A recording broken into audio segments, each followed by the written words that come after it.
Hello to Phoenix and welcome to my YouTube channel. This is your girl Catherine Minor. Please call me Kate Mimi. Thank you for sticking around with us. And now we are going to have another conversation and see what Ivy can tell us about nursing and cardiac nursing. Before we do that, major shout out to Dave Kim 254 Studios, who have been very instrumental in making this dream a reality.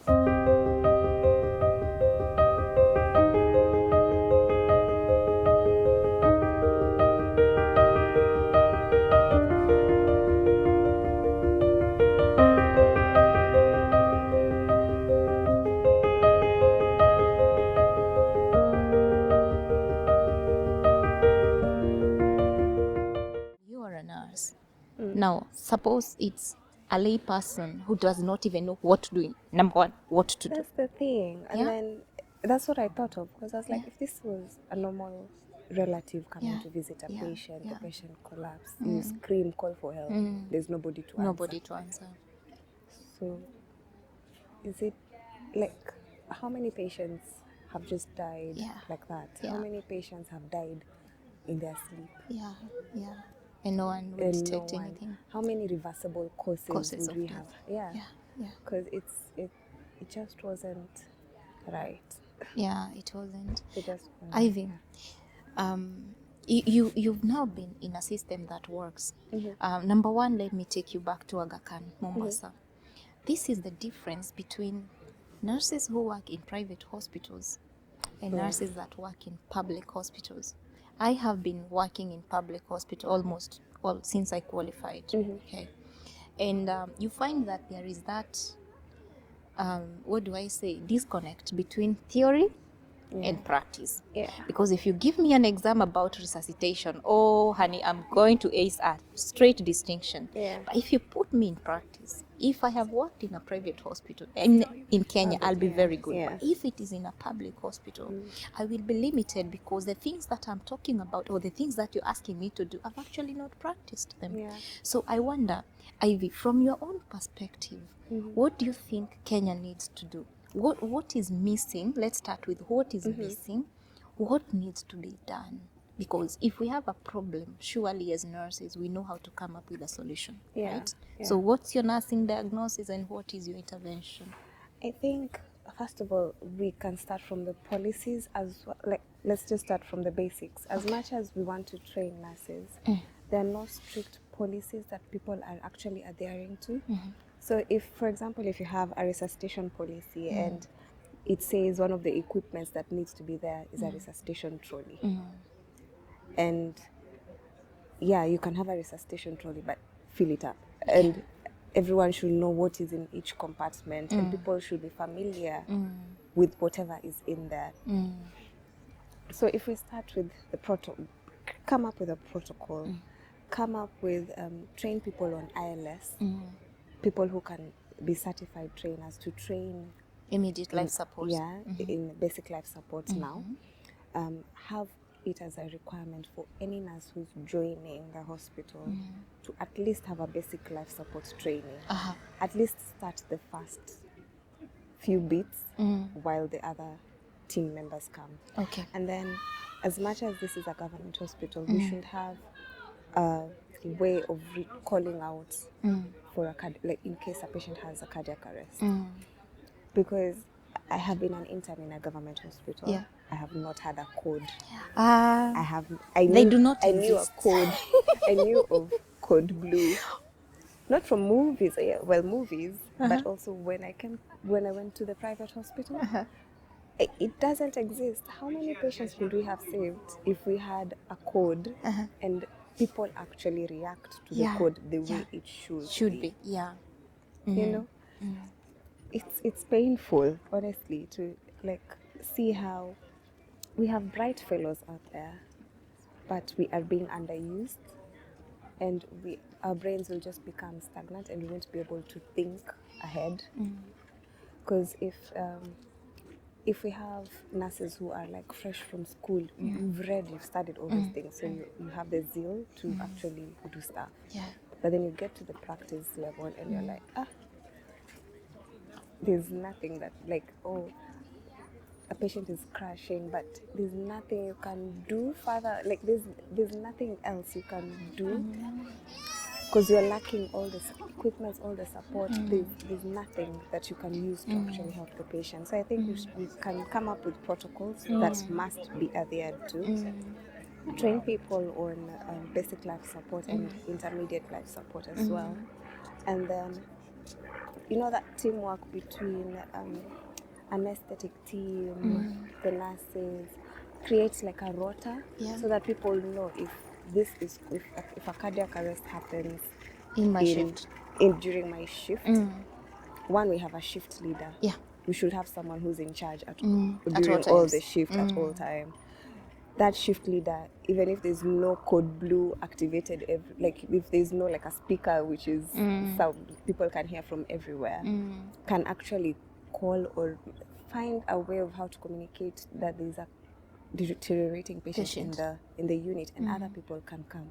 So that rota will need to have nurses, doctors, lab techs as well, because they need to come and do bloods. Have a whole teamwork approach towards resuscitation, because it is a team effort. It is. But what we see in government hospitals especially, there's a division. Nurses work separately, doctors work separately.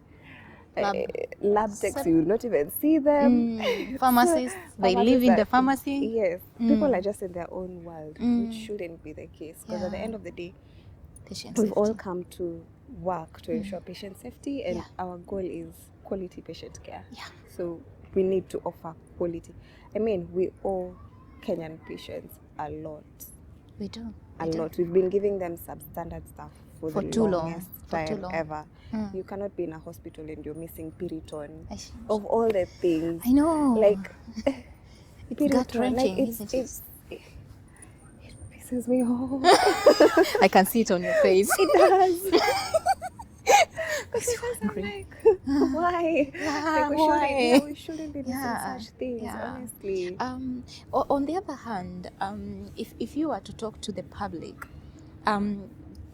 don't you think, okay, this is purely my opinion, Ivy, do people even know how to recognize a cardiac arrest? Or when somebody collapses along the street, let's say it's Moi Avenue, somebody collapses, will people not start taking photos? Or they will not start doing funny things? Do people really, especially our public, my members, Team Phoenix here, do they really know how to recognize a cardiac arrest? And now that you're here, Ivy, we start with you today, right here on this channel. Can you tell them what are they looking for? What are they looking for? And what can they do? There's one thing to know that this person actually is having a heart attack. They call it a heart attack, isn't it? I know when I say heart attack, you will say, it's not called a heart attack. But that is what our lay people call it, isn't it? Because Team Phoenix members, they are not just medics, they are not just nurses. It's lay people who come to this channel hoping to get something new in the medical world. So I will call it a heart attack. You can sue me later. So how will they be able to? All you have. Not much, so I'm not bothered. How will they be able to tell a heart attack, and what can they do in their own capacity as my lovely Team Phoenix? So I'll give you a story. You said how if somebody falls down and not many people respond anyway, especially in Nairobi. Who will stand? You've fallen down, people will just leave you there. And why do we do that even before we go anywhere else? And even when you find someone has had an RTA, that is a road traffic accident, why do people pass and not call the ambulance? Which ambulance? Where? No, at least give it a try. We have St. John's, we have AR, we have AMREF. If you don't really know, like these ambulances can be called by just anybody. People think that you have to be under the cover of AR or under the cover of St. John ambulance or AMREF for you to be to get ambulance services. People don't really know that they can call, so the most people will do is either pass you by or some will stop. And that is where you come in. Are you telling me, or are you telling Team Phoenix today that if they were to find someone and they need emergency services, they can call St. John's ambulance, they can call AMREF, they can call anyone. They can. They can. They can. Well, ideally, emergency services should be offered for free in government hospitals, for free. And even private hospitals, nobody should chase an emergency patient. Okay. They're supposed to stabilize you first and then money later. Now ask for money. But you'll find like people shy away from actually activating that process because they're like, if I take this person to a hospital, first of all, they'll think either I'm the cause. They'll call the police for like statements and all that. Yeah. They might think I'm the one who hit him on the road. I'm the one probably poison. Like it will always come back to the good Samaritan. So people shy away from all that instead of actually helping. Okay. And like here, where people actually stop and help. Yeah. That's one thing I found totally different. Here, the public is taught on how to do basic life support. From school, a young child will know how to activate an emergency response from the ambulance. They'll know how to do just compressions. Back home, nobody is taught that. I think it should even be part of the education from the word go, from the time that you're in school. You're supposed to be taught how to do chest compressions. But we are taught parts of a grasshopper, you know. I know. You reminded me how we used to go and catch grasshopper and oh my goodness. We are taught head, thorax, and abdomen. Those are the things that we are taught in our science classes. So are you telling us? I don't have a problem with a grasshopper, but are you telling us that we need to enrich our curriculum? We need to, honestly. We cannot be teaching them. Oh, cute dog. We cannot be teaching them on other stuff. And he's so cute. So cute. Oh, look at that. Oh. So we cannot just new guests. Yeah, we cannot just be teaching them on other stuff. But then when it comes to the things that really can actually matter. save even your own parents when you're with them in the house, no one knows what to do. I know. If your parent collapses in the house, you have no idea. You don't know whether you'll be compressing the stomach or where to place your hands. Because no one ever taught you. It's not your fault. Nobody ever taught so you. teachers, Ivy, if you don't mind, someone is collapsing. Let's go back to Moi Avenue. Someone is collapsing. And there is Jennifer or John or whoever member of the Team Phoenix. Someone is passing, Jane Doe or John Doe or Fred Smith, whoever it is, Akamau and Achieng there, and they feel that they watched this video and now they are feeling empowered. They want to do something. What do you want them to do? So, first of all, if it's a witnessed fall, you will. You know, when it comes to, there are two types of collapses. There's one, maybe you've just seen somebody on the ground, like you were just minding your own business and you met someone on the floor. But there's one where you will actually witness someone falling to the ground. So that's witnessed. The other one is unwitnessed, you saw them. So you must, first of all, make sure the environment you're in is safe for you to actually go to that person. So if it's in the middle of the road, you just can't go running to the like into the road traffic, because you have to ensure your safety, and then that's when you can take care of someone else. So ensure the place is safe for you to approach. Then when you get to that person who's down, check if there's a pulse. You can check the neck area, but that's very hard for some people. So you can check the closest, the radial. Where? Look at this arm. Where is the pulse? A tiny hand. Where is the pulse? Is it here or where is the pulse? So you see where the thumb is, this floor, so you can check there. Oh, okay. You'll feel something bouncing. Let me call it bouncing. Beating. Pounding. It's beating. Something beating. So that's you the can pulse. Check. Yeah. Oh, okay. Because this other one on the neck will be too complicated if you're not a medical person to check. If there's no pulse, then and the patient is on the floor, no pulse, and you'll have to now check for the next thing. Is the patient breathing? Okay. if you can see the chest is rising, that means he is breathing. If he's not breathing, then you need to start your chest compressions. Ivy, I have a problem with that. What about these people at home, and then you see they have eaten their things very well? Okay. They have a very nice cushion because they are protecting their six-pack. So can I see the chest rising, or do I see the abdomen? What do I do? Well, if you won't be able to see the abdomen, well, I know what you mean. But when you are on the same level with the patient, let me call John Doe. If you're in the same level with Kamau, Kamau on the floor, on the floor, and you kneel down next to Kamau, and you place your ear close to Kamau's face, and you try to level your eyes with where the chest area is, you will definitely see some movement. So if you don't see that movement, then no, the person isn't breathing. And then you now start compressing the chest. So yeah, it's very difficult. It's very cold. I would have shown you. You'd have shown me. What do you want to show me? So where exactly to place your hands. So in the chest, there's that hard bone that you feel when you press. This one? Yeah. The one? Called the sternum. Oh, sternum. Then you when hear you, that in Phoenix? When you go down, there's like a depression. Let me open my jacket. And if I get pneumonia, you are the one to pay for my medical bills. Okay, Ivy? You will pay for my medical bills. I know. Because I will get pneumonia. I think I need to remove this. It's free. Well. So you want me to get pneumonia? No, I'm just saying healthcare is free. So in short, I do not worry about getting pneumonia. Don't get worried. But you won't get pneumonia, honey. Do people get pneumonia because of cold?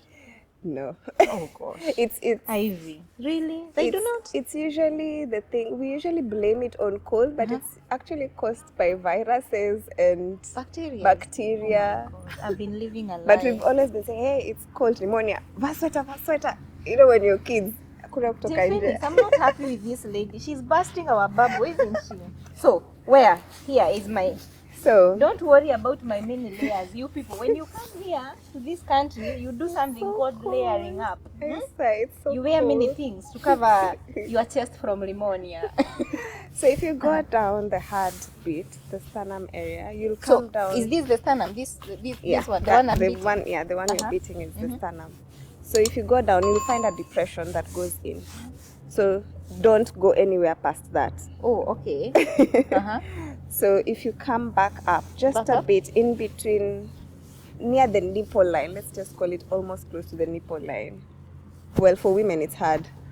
I'm trying to explain it in layman's language. You're doing well. You're doing well, my girl. You're doing well. You're doing well. You're doing very well. So, allow me. Yeah. Consent. Consent. You have consent. Go for it. So it will be around here. Here. Yeah. Okay. Where you will place both hands, one on top of the other. It depends with which one is your dominant hand. Mine is right. Yeah, because I find my left hand can't do stuff. Mine neither. Yeah, so I usually put left, then right on top, and then make sure your palms this bit. The heel of the palm. Yeah, the heel is on this part. On that part, bony structure, and then you can intercross your fingers like that, and make it very firm, and then do the chest compressions while you're kneeling down. Oh, I have to be kneeling. Yeah, so because the patient is on the floor, on the ground, yes. So you can't do it while standing. Oh, right. So you have to while you kneel, like in a kneeling position. That's when you do. Okay, all right. So if there's someone passing, call for help. Tell them you need help. They can call the ambulance. They can look for means of, if there's a nearby hospital, they can go, just call for help. Okay. It's very difficult because our systems are very different from here. If it was here, we would have said call the ambulance. Yeah. Back home, call for help. Call for help. Just whatever help it is. Whatever help it is. Yeah. If you will need to get a taxi guy to rush the patient to the hospital, but just call for help. But start the compressions. You do 30. But since it's the COVID era, we're not encouraging mouth to mouth anymore. So just do compressions for as long as you can. As long as you can. If you need help, change with somebody else. Now, and transfer because that's the only way to help. handle it back home. Am I allowed to close because of Yes, pneumonia? please close. I don't want to get pneumonia. Pneumonia is not good for my health. Okay, close. now I've closed. Yeah. I've closed because of pneumonia. She's saying that you don't get pneumonia from cold, but our mothers know best, you know. She's do. educated, but I don't think she can be educated more than our mothers who used to cover us up because of pneumonia. Anyway, now I am thinking that I don't know whether you'll agree with me. There are so many concerns in such a situation because what you're telling us is an ideal situation. Yeah. But now I'm thinking about someone who has collapsed at Kenya National Archives. Right now in Nairobi, it is very unsafe. Yeah. So people do not even know whether that's a fake, you know, that's a ploy for you to be robbed. So do you have something to tell the government about safety and security in relationship to human life? Yeah. And emergency services for that It's true. matter? I think, as you've said, that whatever I was describing was an ideal situation. But trust me, there's no way if someone collapses in Nairobi street, somebody will, or any other street in Kenya that is not safe, someone will actually go down and help. So that's why I said make sure wherever you're approaching is safe. The environment is safe for you. If you know that this is a very tricky street for none to have thugs and thieves, and then most probably 50% chance it will be a false collapse. So I wouldn't encourage you to go as much as I want you to save a life, but your safety first. I don't want you to die, and then we have two problems. So I think the government has to ensure the streets are safe, first of all, so that we as the citizens feel more empowered to help and reach out to other people who need help when they are there. I've had two situations in Nairobi. I've had one where an epileptic lady, when I was a student, an epileptic lady had a seizure just when I was coming out of Tuskys with my shopping, me and my friend. Tuskys is a supermarket. Tuskys is a supermarket, but I'm very poor with streets, so I don't know which Somewhere street in it Nairobi. was. The main one, if that makes sense, the main Tuskys. Near Archives, there's that big Tuskys one. I don't know which road that road is. I have no idea what it is called either. Is it Moi Avenue? I have no idea. I've never known. Archives. So yeah. Where is that? You know, this is embarrassing. Do you know that? I'm not good with roads. No, you can wait a leave me minute. here and I'll be like, no, where wait am a I? minute. I know. I should know this. Wait. Archives. The other side is Tomboya Street. The other side is Avenue. Is Moi Avenue. Yeah, Maybe Tomboya it's the Moi Avenue and Moi one Avenue. then. Yeah, I think it's Moi Avenue. Moi Avenue. Yeah. So yeah, so an epileptic lady had seizures just when we were coming down. Okay. And we were students. Okay. What did? We just we put our shopping bags down, and we were like, okay, so we will put her in a recovery position. Yeah. So we waited for her to come out of the seizure episode, and we tried to get her back. We were like, do you know where you are? Assess her. Can you get home? Do you have family? Can we call? And everyone was looking at us like, that was one. Two, it was at night. I was with my cousin, my young cousin. There was a man who had collapsed. And we went there. I was like, let's go. He doesn't look like a thief. Like, he looks like an innocent person who's just from work and he just fainted. So we went there, and this guy was breathing heavily. And I felt a pulse. He was breathing heavily.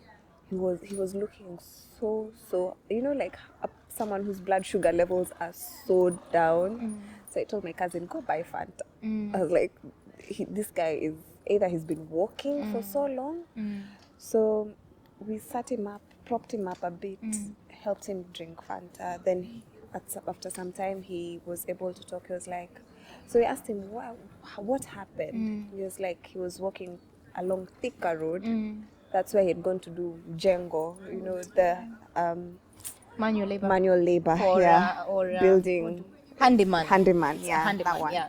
So he walked all the way from Thika Road to town, and he had not eaten anything. So if you pass him and he's just because of hypoglycemia, that's why he was down. I took that risk anyway, because the nurse in me cannot allow me to pass someone, and the human in me, I just can't pass someone who's down as long as everything looks safe. So the government really needs to ensure our streets are safe for people to actually help. Kenyans are people who help. They do help. The only thing is, like, someone will be like, hey, I go there and then I come out either dead or with stabbed wounds or with nothing on in my pockets because someone has taken them. So the streets need to be safe. The education needs to happen. Like, we need to empower the public as well. You know those many ads that come up on TV during prime time? Yes. They should do like a short video of basic life support, how to do compressions, how to activate emergency, how to, I mean, the Ministry of Health can come up with all these things, honestly. CS Nakumisha. It should. Hello. We have a very good public health educator on emergency services, and her name is Ivy Mwiwa. Hi. Please, she has incredible ideas about what can be done in terms of emergency services education in Kenya. And this is a lady you want to work with, CS Nakumisha, our new CS of Health in Kenya. I'm talking to you, ma'am. Thank you. Yes, I think the Ministry of Health can do much more. They can target that time because everyone is on their TV at that point. Flip in like a 30 seconds video just to educate the public on how to recognize a patient, someone who needs emergency care and what to do.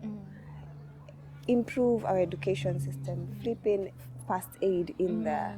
I was never taught first aid in school. It didn't exist. It didn't. Flip in first aid in there as a small, in the biology class or one class. I don't know, social. I don't even know how many subjects we have nowadays. They very keep many. Changing. Trust me, there are many. I don't know. Very many. One of them. Just make first aid as one of the topics. Teach them while they're young. Even the Bible says, train your children when they're young. Yeah, and they'll never depart from the ways that. So train them how to do compressions, train them how to call for help, train them, and they will always do that. That's what will stick. As you're talking, I'm thinking schools close this week. Yeah. Okay. I think they closed, or they are closing next week. I think so. And I'm thinking, our children or our siblings, I am a mom, I am a deputy mother to my siblings. I know. So I'm thinking they're going to be home probably for 6 weeks or so. And we rush as deputy parents, guardians, and parents, we rush to look for what can keep them engaged. What can keep them engaged. And probably, Ivy, you have one of the most wonderful ideas that probably this is a time that we want to utilize these 6 months to teach them. Capture them. Emergency services. To teach them basic life support. Yeah. Because they are young, they want to learn, and these are practical things. And they will take that information back to the schools when they open in January. Yeah. It's not even about how to save someone who's had a cardiac arrest. What if the house is on fire? That's the other thing. How will the child run towards, or will the child run away? It's just the simple life skills that we need to teach them that will help them and help other people as well.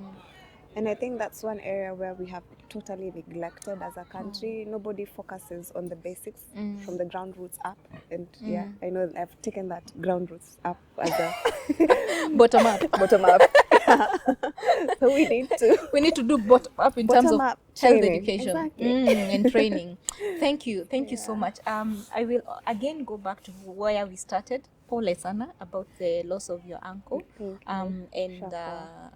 Thank you for sharing the story with us, and also thank you for opening our eyes to the gaps that are existing in terms of emergency care services back home and what can be done.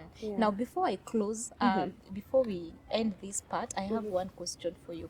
Ivy, all this information and knowledge that you're gathering from the United Kingdom, sweetie, are you gonna take it home, or do you just want to practice in the United Kingdom? Please. Tell us now. What do you think? For now, I would love to stay here. it's been in me. I've wanted to go back in the essence of as a consultation kind of thing. Yeah. And to help other nurses, like train them, mentoring and all that. But I'm not yet convinced that I have everything to go back to start. Because, man, if we are to go and change nursing in Kenya especially, we have a lot of work. We have a lot of work. We just need to, I need to be equipped better. Okay, so you're in what we call a preparation phase. Yeah. You're preparing yourself. Yeah, I am preparing And then myself. one day, God willing, you will be able to transmit what you've gathered to the people. Yeah, but back not home. necessarily go back and live there. No. Yeah. Because, I mean... you want to be in a place where systems work. Exactly. I don't want to be in a place... You don't want to help us make systems work in Kenya? I want to help systems work. Like, I want to be in the process, like, in that active process of helping the system work. Yeah. But you know how long it takes to change a system. To change a system. Can take decades or even centuries. Exactly. It's not something that I'll just wake up and change it now. No, so true. it's a long way.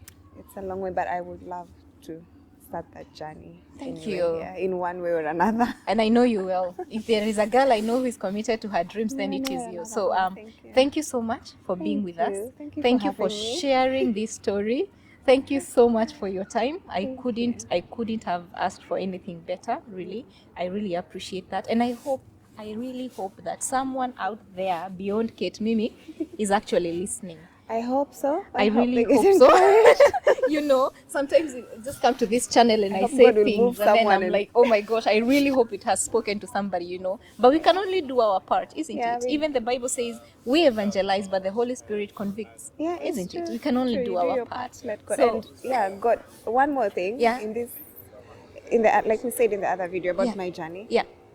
Make God your number one. Like, let just God guide you.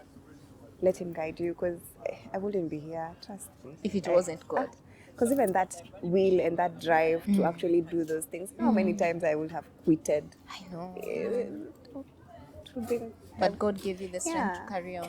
God and your family support, amazing. My family were amazing. Oh, that's so happy. So good to hear. You know, good family support or a support system of some sort actually makes. Know your friend circle, your family, God. You're good. That's all you need. You're good to go. Plus your merits. Of course. Otherwise you can't come to work. You gotta work hard, isn't it? Yeah. Brilliant. Team Phoenix, this has been amazing. Thank you so much for sticking with us. Mega shout out to Dave King 254 Studios, who have been amazing, like super duper mwah. Amazing for helping us come up with this production. So please do check out their link in the description box. Hit them up, talk to them. I promise you will never regret. Oh, and by the way, it's not just about videos. They also do photo shoots. Can you believe that? So you want to look good, you want to feel nice about life, please talk to Dave Kim 254 Studios. Thank you. So until next time, guys.